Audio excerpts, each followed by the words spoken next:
Dos hombres en el camino, con ropas de peregrino, cada año la misma locura también. Dos hombres en el camino, uno canta y el otro dibuja. Adosados a su caña y a su rotulador, uno canta y el otro dibuja. Llevan años en el camino, uno repite por amor al canto, el otro por amor al dibujo. Son dos locos del camino. Ellos no lo saben, pero los otros sí. Es un camino de locos, todos disfrazados. Loco, loco, loco, loco, loco, loco, yo estoy loco por el camino. Me gustaría haceros llorar, que sintierais lo que yo siento. Y no se puede ser peregrino si no te olvidas de tu mundo y te integras en el camino de locos, locos, locos. Llorar es sano y novedoso. Antes llorar no era debilidad, era expresar. Otra forma de alegría que el cuerpo necesitaba experimentar. Todos locos. Cantar. Loco, loco, loco. Loco lo quiero todo. Cantar, llorar y reír. Todo es lo mismo en este camino de locos. Joan Bueno, Vivir para pintar. En 1932 nace en Barcelona el pintor Joan Bueno Casadesús. A edad muy temprana realiza sus primeros dibujos.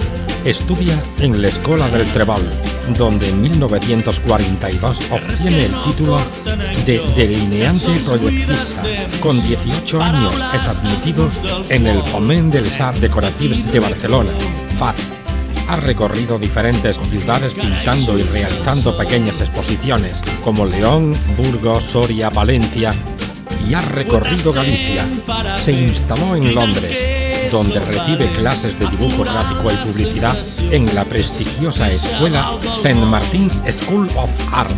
Desde allí viajó a Rusia y luego a Islandia. No es hasta 1959 que decide regresar a Barcelona, su ciudad natal, donde trabaja en el mundo publicitario como ilustrador. En 1975 amplía su trayectoria profesional, iniciándose como profesor de dibujo y pintura en la Escola Municipal d'Espluguet de Llobregat hasta que se jubila. Fue entonces cuando dedica todo su tiempo a dibujar modelos y retratar Barcelona, convirtiéndose en un cronista gráfico. Joan pinta las ciudades, sus calles y pasajes, sus plazas, edificios y locales emblemáticos. También siente pasión por la figura humana. Su inspiración es insaciable. Pinto para captar, como si fuera un cazador que sale a cazar.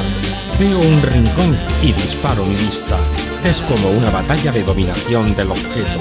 Me peleo con lo que tengo delante hasta que logro dibujarlo. Soy una máquina de fotografiar los momentos que creo que valen la pena. Lo hago como un reto, para superarme y también para divertirme. Joan Bueno, pintor de calle de Barcelona.